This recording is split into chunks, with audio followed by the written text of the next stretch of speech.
मेरा नाम आशी है और मेरा छोटा भाई हम सबका बहुत लाडला था। मैं अपनी शादी के बाद उसे अपनी ससुराल लेकर आ गई थी और मैंने और मेरे पति ने उसे अपनी औलाद की तरह अपने साथ रखा था। जब मेरी शादी हुई थी तो मेरा भाई 12 साल का था, लेकिन मुझे नहीं पता था कि वह कुछ ऐसा करेगा। एक दिन उसने लगातार 5 घंटे तक दोस्तों, हम दो भाई बहन थे। मेरे माता पिता नहीं थे। मैं नौकरी करती थी और अपने भाई के साथ ही रहती थी। मैं बहुत छोटी थी जब मेरे भाई के जन्म के वक्त मेरी माँ इस दुनिया से हमें छोड़कर चली गई थी और उसके बाद मेरे पिता भी हमें अकेला कर गए थे। मैंने अपने भाई की परवरिश माँ की तरह की थी और उसे किसी चीज की कमी नहीं होने दी थी। मैं नहीं चाहती थी कि मेरी शादी हो, क्योंकि मैं उसे अकेला नहीं छोड़ना चाहती थी। वह अभी बच्चा ही तो था। उसकी उम्र लगभग 15 साल थी। मेरे लगातार रिश्ते आ रहे थे क्योंकि मैं बहुत खूबसूरत थी। आस पड़ोस के लोग मिलकर मेरी शादी कराना चाहते थे क्योंकि हमारा पड़ोस बहुत अच्छा था। उन लोगों ने मेरे भाई को पालने की जिम्मेदारी ले ली थी, लेकिन मैं दूसरों के भरोसे अपने भाई को छोड़कर नहीं जाना चाहती थी। एक जगह से मेरा रिश्ता आया और जब उन लोगों को पता चला कि मेरा एक छोटा भाई भी है, तो जिस लड़की से मेरी शादी होने वाली थी, उस लड़के ने फैसला किया कि वह मेरे भाई को शादी के बाद अपने साथ अपने ही घर में रखेंगे।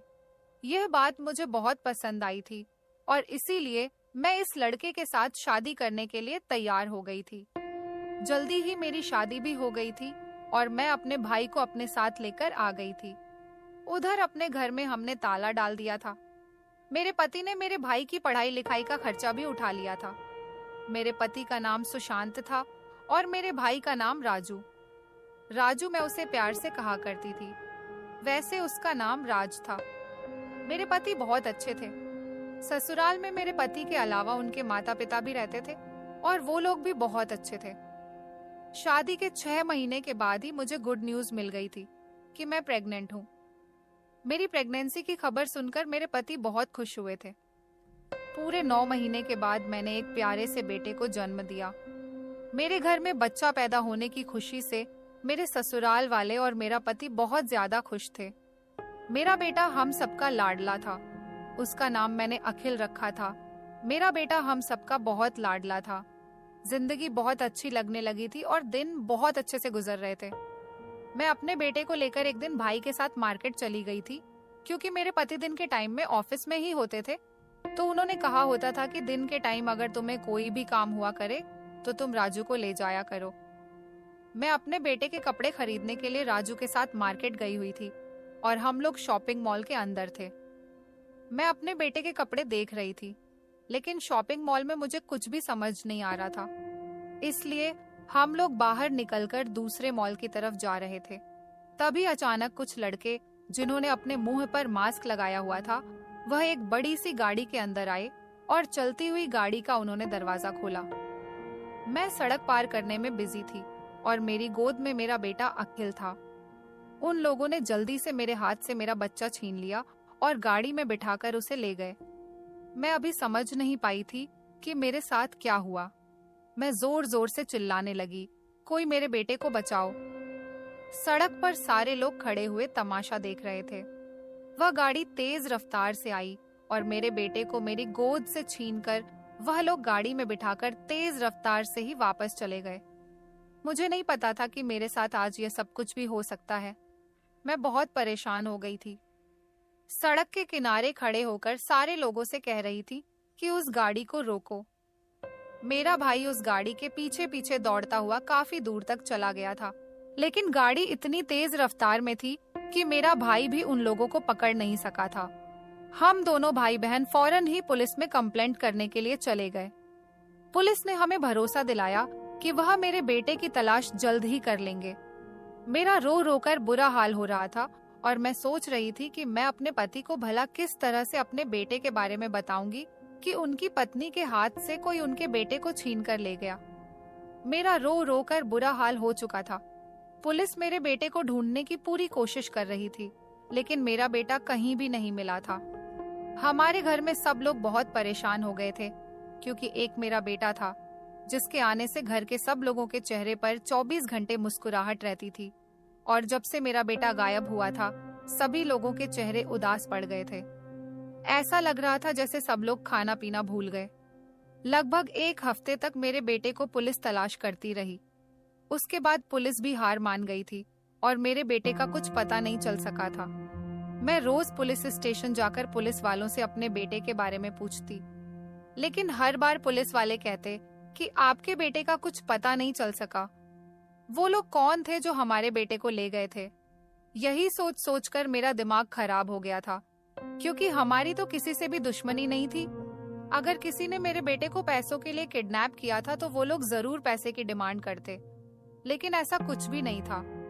जिस दिन से मेरा बेटा गायब हुआ था, उस दिन से मुझे ऐसा लग रहा था जैसे मेरा बेटा इस दुनिया से ही गायब हो गया।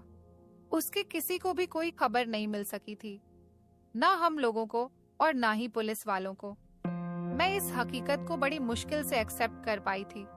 इसी तरीके से महीने में और महीने सालों में बदलते चले गए, लेकिन मेरे बेटे का कुछ पता ही नहीं चल सका। मैं जी तो रही थी, लेकिन अंदर से मर चुकी थी।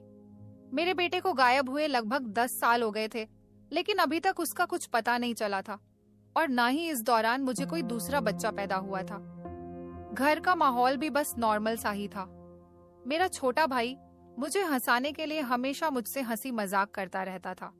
अब किसी के जाने से जिंदगी तो खत्म नहीं हो जाती, इसलिए मैंने हकीकत को एक्सेप्ट कर लिया था।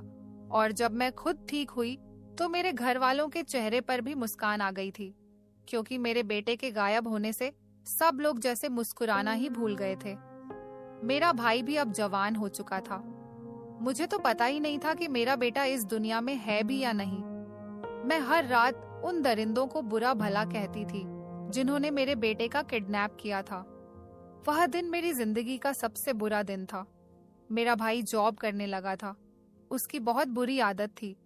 वह हर हफ्ते मुझसे शर्त लगाता था। कहता था, दीदी देखना, एक दिन हमारा घर पर जरूर वापस आएगा। वह हमें मिल जाएगा, और जब वह हमारे घर आएगा तो हमारे घर के हालात भी बिल्कुल ठीक हो जाएंगे। इन 10 सालों में मेरे ससुर इस दुनिया को छोड़कर जा चुके थे, और मेरी सास बेचारी अपने पति के गम में बहुत ज्यादा बीमार रहने लगी थी। मेरा भाई मुझसे हंसी मजाक करने के लिए मुझसे शर्त लगाता। उसका कहना होता कि संडे हमारा घर वापस आ जाएगा, लेकिन जब भी संडे आता मेरा बेटा वापस नहीं आता था, और मेरा कहना होता कि ऐसा कभी नहीं हो सकता। वह इतने सालों से वापस नहीं आया तो तुम्हारे संडे कैसे आ सकता है? इसी तरह से करते करते न जाने ऐसे कितने संडे निकल चुके थे, और मेरा भाई मुझसे यह शर्त हार जाता था। वह कहता, दीदी अगर मैं हार गया तो मैं आपको शॉपिंग कराने लेकर जाऊंगा। मुझे तो शॉपिंग के नाम से भी अब नफरत होने लगी थी, क्योंकि यह वही दिन था जिस दिन मेरा बेटा गायब हुआ था। उस दिन मैं घर से शॉपिंग करने का इरादा करके ही निकली थी। मैं अपने भाई से कहती कि तुम पागल हो गए हो। भला इतने सालों बाद अखिल किस तरह से घर वापस आ सकता है? मैं तो अब अपने बेटे के घर आने की उम्मीद को छोड़ चुकी थी, क्योंकि जब वह गायब हुआ था तब वह 1 साल का था। मुझे तो उसकी शक्ल भी याद नहीं, और क्या पता वह मुझे भी पहचान पाएगा या नहीं। लेकिन मैं भगवान से हमेशा प्रार्थना करती रहती थी कि मेरा बेटा मुझे मिल जाए, मगर मेरा भाई हमेशा शर्त लगाता रहता था, और मैं उसकी खुशी के लिए उसकी शर्त को मान लेती थी। जब वह शर्त हारता तो मुझे अपने साथ मार्केट लेकर जाता था। मैं उस सड़क को देखकर सैड हो जाती थी, जिस सड़क को पार करते समय मेरा बेटा मेरी गोद से छीन लिया गया था। मेरी आंखों में आंसू आ जाते थे। अपने भाई की खुशी की खातिर मैं हमेशा उसके साथ शॉपिंग करने के लिए चली तो जाती थी, लेकिन मुझे शॉपिंग करने में वह मजा नहीं आता था जो पहले आया करता था। बस मैं फॉर्मेलिटी पूरी करने के लिए चली जाती थी। मुझे जो चाहिए होता था वह मैं ऑनलाइन मंगा लेती थी, लेकिन मुझे बाजार जाना बिल्कुल पसंद नहीं था। पर अपने भाई की खुशी के खातिर मैं खामोश रहती थी। मेरा भाई हर बार भले ही अपनी शर्त हार जाता था, लेकिन जिद करके मुझे मार्केट जरूर लेकर जाता था। मुझे वह दिन याद आते हैं जब मैं शादी करके इस घर में आई थी। मेरे पति ने मेरे साथ साथ मेरे भाई को भी एक्सेप्ट कर लिया था। इस दुनिया में बहुत कम ऐसे लोग होते हैं जो अपनी पत्नी का हर अच्छे बुरे वक्त में साथ देते हैं। मेरे पति ने मेरे हर अच्छे बुरे वक्त में मेरा साथ दिया था। उन्होंने मेरे भाई को न सिर्फ इस घर में जगह दी थी, बल्कि उसके लिए वह सब कुछ किया था जो मेरे पिता जिंदा होते तो उसके लिए करते। मेरा भाई मुझे बहुत प्यारा था, मुझसे अपने दिल की सारी बातें करता था, बल्कि वह मुझसे ही नहीं अपने जीजू से भी सारी बातें शेयर करता था। वह मेरे पति को अपना जीजू नहीं बल्कि उनको अपना बड़ा भाई समझता था। मेरे पति ने कभी भी मेरे भाई की किसी भी हरकत पर कोई ऐतराज नहीं किया था और ना ही मेरे सास ससुर को।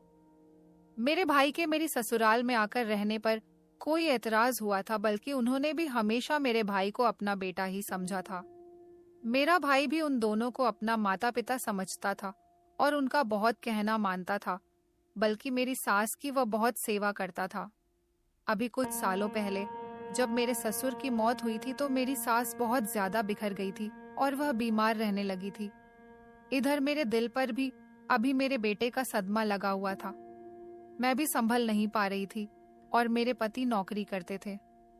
मेरे भाई ने मेरी सास और मुझे हम दोनों को संभाला था। मेरे पति को मेरे भाई पर बहुत ज्यादा भरोसा था।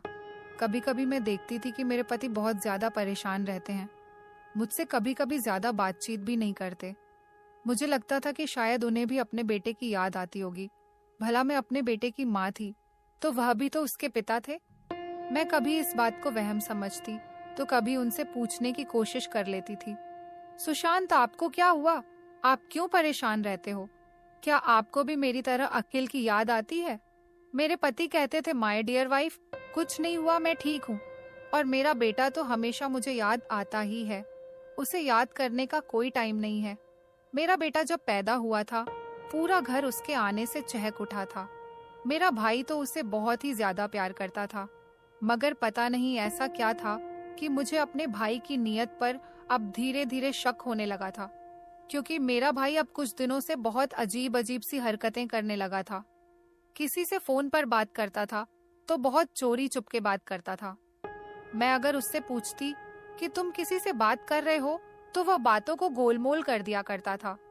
मुझे लगा कि शायद उसका किसी लड़की के साथ अफेयर चल रहा है। मैंने उससे कहा कि बता दो, अगर कोई लड़की है तो मैं खुशी खुशी उसके घर रिश्ता लेकर चली जाऊंगी। मुझे कोई ऐतराज नहीं, लेकिन मेरा भाई साफ इनकार कर दिया करता था कि ऐसी कोई बात नहीं है, तो ना जाने फिर कैसी बात थी और वो ऐसी हरकतें क्यों कर रहा था। इन सब में एक बात यह बहुत अजीब थी कि मेरा पति और मेरा भाई दोनों ही एक दूसरे से नजरें चुराते थे। मैं भी उन लोगों को इग्नोर करते हुए अपने काम में बिजी रहती थी और भगवान से हमेशा यही प्रार्थना करती रहती थी कि मेरा बेटा जहाँ भी हो सही सलामत हो। मैं शायद अपने बेटे को एक तरीके से भूल भी जाती। भगवान मुझे मेरे बेटे की जगह अगर कोई और बच्चा दे देता, लेकिन शायद भगवान ने मुझसे यह खुशी भी छीन ली थी।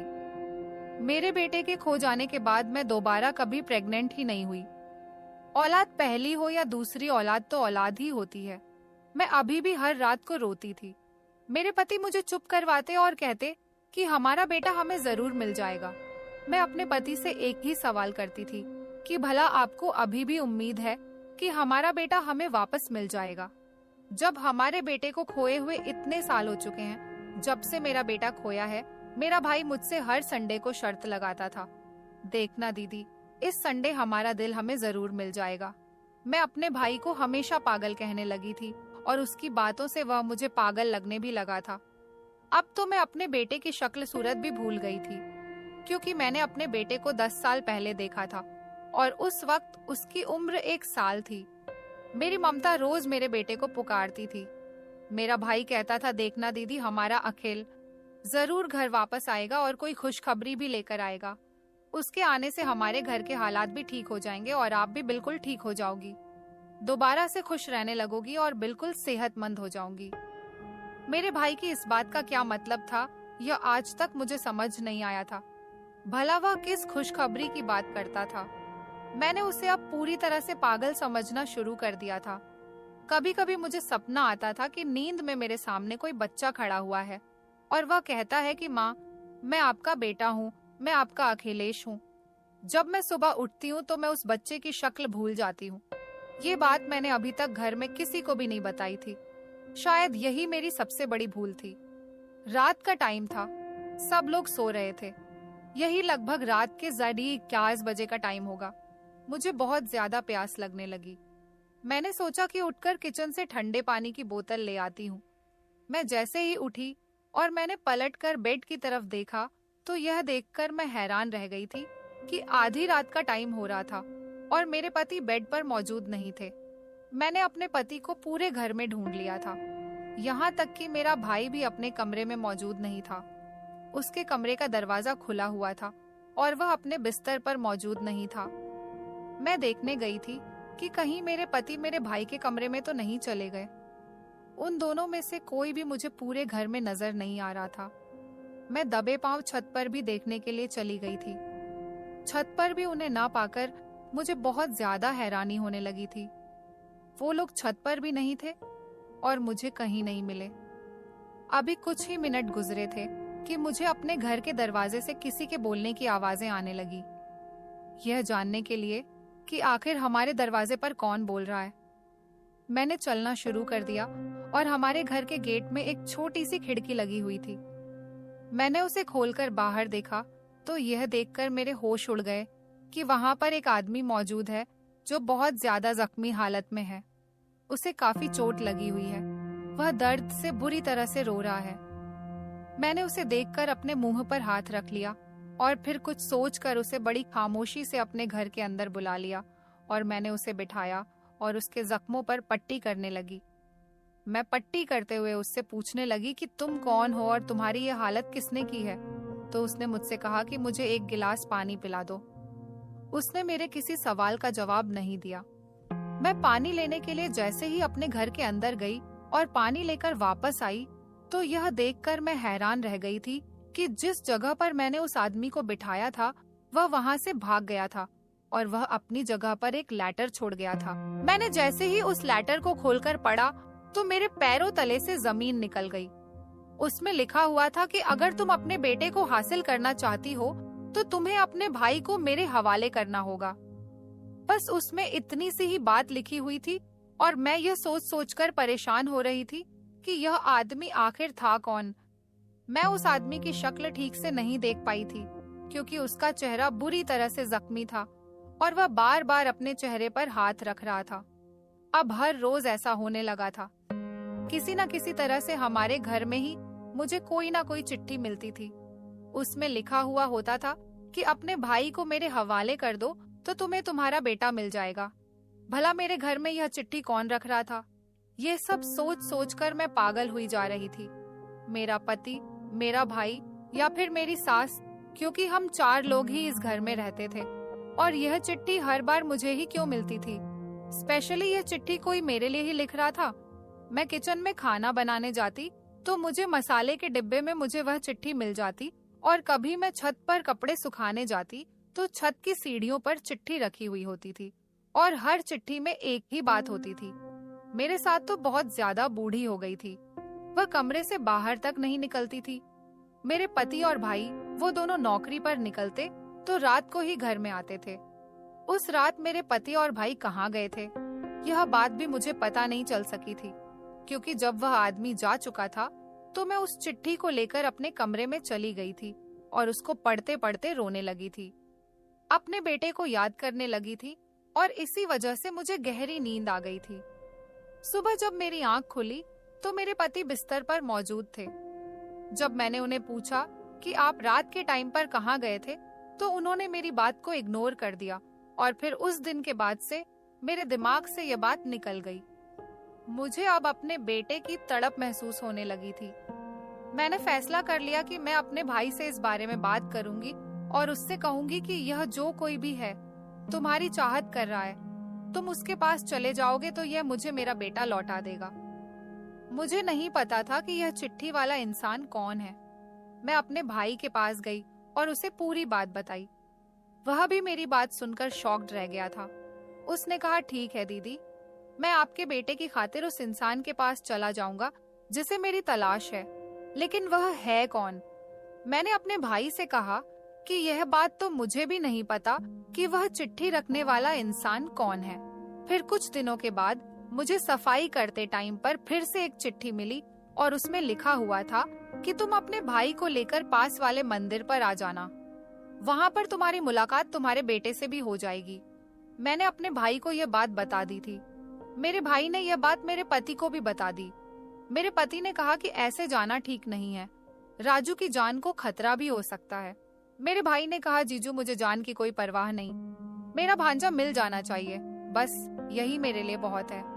हम सब लोग मिलकर मंदिर पर चले गए थे। वहां जाकर हमने चारों तरफ देखा, हमें कोई नजर नहीं आ रहा था। कुछ देर इंतजार करने के बाद हमें वहां पर एक काले रंग की साड़ी में औरत नजर आई। उसके साथ लगभग एक 10 साल की उम्र का बच्चा भी मौजूद था। मेरी आंखों में चमक जाग उठी थी कि यह तो शायद मेरा बेटा है, लेकिन यह औरत कौन थी? मैंने तो इसे पहली बार देखा था।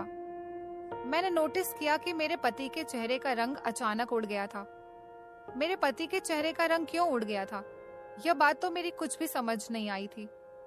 वह औरत मेरे करीब आई और मुझसे कहने लगी कि यह लो तुम्हारा बेटा। मैंने उससे कहा कि तुम कौन हो? वह खामोश रही। उसने मेरी बात का कोई जवाब नहीं दिया, लेकिन मैं फिर हैरान रह गई थी यह देखकर कि मेरे पति आगे बढ़े और उस औरत के मुंह पर जोरदार थप्पड़ दे मारा। मेरे पति ने कहा, अब यहाँ कोई बात नहीं होगी, हम लोग घर चलते हैं। मेरी तो कुछ भी समझ में नहीं आ रहा था कि आखिर यह सब कुछ क्या हो रहा है। अपने पति के कहने के मुताबिक हम सब लोग घर पर आ गए थे। घर जाते ही मेरे पति ने दरवाजे पर ही मामा कहना शुरू कर दिया। मेरी सास कमरे से बाहर निकल कर आई और उन्होंने जब अपने बेटे को इतने गुस्से में देखा तो उन्होंने अपनी नजरें नीची कर ली थी। दरअसल यह जो औरत थी, यह कोई और नहीं बल्कि मेरे पति की बड़ी बहन थी। जी हाँ, इसके बारे में आज तक मुझे कुछ भी नहीं पता था। ये वही औरत थी जिसने मेरे बेटे को किडनैप करवाया था। मेरी सास के 2 बच्चे थे, जबकि हमें पता था कि मेरे पति अपने माता पिता के इकलौते बेटे हैं। मेरी ननद ने काफी सालों पहले भागकर अपनी मर्जी से शादी कर ली थी, जिसके बाद मेरे ससुर ने अपनी बेटी से सारे संबंध खत्म कर दिए थे और मेरे पति ने भी सोच लिया था कि उनकी बहन हमेशा हमेशा के लिए मर गई। मेरी ननद ने भागकर शादी तो कर ली थी, लेकिन वह अपने ससुराल में खुश नहीं रह रही थी। धीरे धीरे उसकी शादी को 2 साल गुजर गए और अभी तक उसके यहाँ पर बच्चा पैदा नहीं हुआ था। 2 साल बाद मेरे पति की शादी मेरे साथ हो गई और मुझे अपनी शादी के 6 महीने बाद ही गुड न्यूज मिल गई। मेरी ननद को मेरे घर की सारी बातें पता चलती रहती थी, क्योंकि मेरी सास अपनी बेटी से चोरी चुपके मिलती और उनसे कभी कभी फोन पर बातें भी कर लेती थी। मेरी ननद हमेशा अपना दुख अपनी माँ को बताती रहती थी, क्योंकि मेरी ननद की सास उसको इस बात पर बहुत ज्यादा तंग करती थी। इसलिए मेरी सास ने प्लान बनाया कि जब उनकी बहू बच्चा पैदा कर लेगी तो मौका देखकर मेरी ननद मेरे बच्चे को किडनैप करवा ले और वह बच्चा अपने पास रख ले। इस तरह से उसकी सूनी गोद भी भर जाएगी और उसके ससुराल वालों का मुंह भी बंद हो जाएगा। मेरे पति ने तो मेरी ननद के घर से भाग जाने के बाद ही उसके किसी भी तरह की खबर रखने की कोई कोशिश नहीं की थी, और आज इतने सालों बाद उसे देखकर मेरे पति सारी कहानी समझ गए थे, क्योंकि कई बार मेरी सास ने उन्हें कहा था कि बेटे अपनी बहन को घर बुला लो। उसकी सास उसे बहुत ज्यादा तंग करती है, उसके कोई बच्चा नहीं हो रहा, जबकि मेरी ननद ने जिस लड़के के साथ शादी की थी वह बहुत ज्यादा अमीर था। जिन लोगों ने मेरे बेटे को किडनैप किया था वह मेरी ननद के भेजे हुए ही किडनैपर्स थे। यह बात मेरी सास अच्छी तरह से जानती थी। उन्होंने अपनी बहू की गोद उजाड़कर अपने बेटे की गोद भर दी थी। मेरे पति को कुछ दिनों पहले शक होने लगा था, क्योंकि जिस दिन वह आदमी जो बहुत ज्यादा जख्मी था और अपनी जगह पर चिट्ठी रखकर छोड़ गया था, मेरे पति और भाई ने उसे घर से निकलते वक्त देख लिया था। वह कोई और नहीं, वह वही आदमी था जिसके साथ मेरी ननद की शादी हुई थी। उस रात मेरे पति के दोस्त का एक्सीडेंट हो गया था और मेरे पति और भाई दोनों उसी के सिलसिले में घर से बाहर गए हुए थे। मैं परेशान ना हो जाऊं इसलिए उन्होंने मुझे यह बात नहीं बताई थी। वक्त के साथ साथ मेरी ननद का पति भी अब नियत खराब करने लगा था, क्योंकि उसका बिजनेस अब धीरे धीरे लॉस में जा रहा था। उसने सोचा कि हमारे घर के हालात बेहतर हैं, तो इसलिए वह मेरे बेटे को मुझे वापस कर देगा, और उसने मेरे भाई की मांग इसलिए की थी क्योंकि 2 साल पहले कभी मेरे भाई ने मेरी ननद के पति की कार पर धोखे से टक्कर मार दी थी। ना तो वह यह बात जानता था कि यह मेरा भाई है, और ना ही मेरा भाई यह बात जानता था कि यह आदमी मेरी ननद का पति है, बल्कि मुझे ही यह बात नहीं पता थी कि मेरी ननद भी है, क्योंकि मेरे पति और सास ने मुझसे यह बात छुपाई थी। जब मेरी ननद के पति को पता चला कि राजू, जिसके साथ मेरी ननद के पति का 2 साल पहले बहुत बड़ा झगड़ा हुआ था, वह मेरे घर पर रहता है, तभी से उसने फैसला कर लिया था कि बदले में वह मेरा भाई ले लेगा और उसे मजा चखा देगा और मेरा बेटा मुझे वापस कर देगा। इसके बदले मुझसे पैसे लेगा। मेरी ननद को भी यह बात पता चल गई तो उसने अपने पति का साथ देना शुरू कर दिया और अपनी माँ से कहा कि वह घर में चिट्ठी रख दिया करे। यह चिट्ठी रखना वाला काम मेरी सास ही कर रही थी। मेरी ननद को सिर्फ औलाद की जरूरत थी, उसे औलाद से कोई मोहब्बत नहीं थी। तभी तो अब वह बदले की आग और पैसों के लालच की वजह से मेरे बेटे को मेरे पास वापस करने आ गई थी। जब उन्होंने इस बात का इकरार किया कि 10 साल तक उनके पास मेरा बेटा रहा, उन्होंने मेरे बेटे की अच्छी परवरिश की, लेकिन अब मेरी ननद के पति का बिजनेस लॉस में जा रहा है तो वह इस तरह से पैसा कमाना चाहते हैं। वह मेरे बेटे के बदले में मुझसे मेरे भाई को लेते और पैसों की मांग करते। मेरे भाई को हमेशा उम्मीद लगी रहती थी कि उसका भांजा जरूर आएगा और आज उसका भांजा उसकी आंखों के सामने था। मुझे अपनी ननद पर बहुत ज्यादा गुस्सा आ रहा था। मेरे पति ने फौरन पुलिस को फोन किया और उन्हें घर पर बुला लिया। मेरी ननद का पति मेरे पति को धमकी दे रहा था कि उसकी पहुंच बहुत ऊपर तक है, लेकिन वह यह नहीं जानता था कि भगवान की लाठी बहुत मजबूत होती है। जिस तरह प्लानिंग के साथ मेरी ननद, नंदोई और सास एक दूसरे के साथ मिले हुए थे और इन लोगों ने 10 साल तक मुझे बेवकूफ बनाया, इसके लिए मैं क्या, भगवान भी उन्हें कभी माफ नहीं करेगा। मेरे पति का तो अब रिश्तों पर से भरोसा ही उठ गया था। पुलिस घर पर आ गई तो मेरे पति ने उन सबको अरेस्ट करवा दिया। मेरा बेटा मुझे पहचानने के लिए तैयार नहीं था, क्योंकि वह मेरी ननद को, अपनी माँ और मेरे नंदोई को अपना पिता समझता था। उन लोगों ने मेरे बेटे की परवरिश बिल्कुल भी अच्छी नहीं की थी, क्योंकि वह लोग लालची थे और बहुत ज्यादा बदतमीज और फ्रॉड लोग थे। मेरा बेटा भी बहुत ज्यादा बदतमीज था, लेकिन भगवान का शुक्र है कि धीरे मैंने उसको बहुत सुधार दिया। पुलिस ने मेरी ननद और नंदोई को किडनैपिंग के सिलसिले में अरेस्ट कर लिया और उन्हें सजा भी हो गई थी। मेरी सास को तो जेल नहीं भिजवाया गया, क्योंकि वह बहुत बूढ़ी औरत थी। मेरे पति ने कहा कि उनके लिए यही सजा काफी है कि इनका बेटा इनसे दूर हो जाए। मैं, मेरा भाई और मेरे पति और मेरा बेटा, हम लोग वह घर छोड़कर दूसरे घर में शिफ्ट हो गए थे। मेरी सास अब उस घर में अकेली रहती है और मेरे पति से बहुत माफी मांगती है, पर शायद मेरी सास के किए की यही सजा थी कि उनकी औलाद उनसे दूर हो जाए, क्योंकि एक दिन वह था कि उन्होंने मेरा बच्चा मुझसे दूर कर दिया। 10 साल बाद अपने बच्चे को देखकर मैं बहुत ज्यादा रोई थी और बहुत खुश हुई थी। अब हम सब लोग बहुत खुशी खुशी एक साथ रहते हैं और इस हादसे को काफी साल हो गए। तो दोस्तों, उम्मीद करती हूँ आपको हमारी कहानी पसंद आई होगी। कहानी पसंद आई है तो वीडियो को लाइक करें, चैनल पर नए हैं तो चैनल को सब्सक्राइब करें और नोटिफिकेशन को जरूर दबाएं ताकि अगली अपडेट सबसे पहले आपको मिले। धन्यवाद।